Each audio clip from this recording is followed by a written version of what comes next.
দেশের প্রধান বিচারপতি সূর্যকান্তের একটি মন্তব্যকে কেন্দ্র করে প্রতিবাদ হিসেবে জন্ম নিয়েছে আরশোলা জনতা পার্টি। বিচারপতি জানিয়েছিলেন যে তার আরশোলা মন্তব্যের ভুল ব্যাখ্যা করা হয়েছে, তবে প্রতিবাদ স্তিমিত হয়নি। অভিজিৎ দীপকে নামের এক যুবকের উদ্যোগে ১৬ই মে এক্স হ্যান্ডেলে এই দলের যাত্রা শুরু হয়। মাত্র ৭২ ঘণ্টার মধ্যে প্রায় ৭০,০০০ মানুষ এই ব্যঙ্গাত্মক রাজনৈতিক সংগঠনে যোগ দিয়েছেন।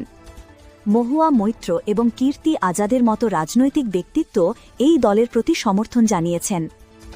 সংগঠনটি ৫টি প্রধান দাবি সম্বলিত একটি ইস্তেহার প্রকাশ করেছে, যার মধ্যে রয়েছে সংসদে মহিলাদের ৫০% সংরক্ষণ এবং অবসরের পর বিচারপতিদের রাজ্যসভার নিয়োগ বন্ধের মতো দাবি।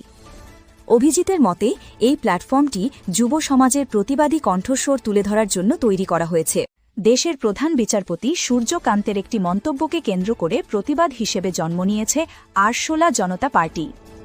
বিচারপতি জানিয়েছিলেন যে তার আরশোলা মন্তব্যের ভুল ব্যাখ্যা করা হয়েছে, তবে প্রতিবাদ স্তিমিত হয়নি।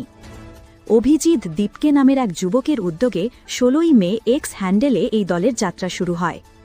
মাত্র ৭২ ঘণ্টার মধ্যে প্রায় ৭০,০০০ মানুষ এই ব্যঙ্গাত্মক রাজনৈতিক সংগঠনে যোগ দিয়েছেন। মহুয়া মৈত্র এবং কীর্তি আজাদের মতো রাজনৈতিক ব্যক্তিত্ব এই দলের প্রতি সমর্থন জানিয়েছেন।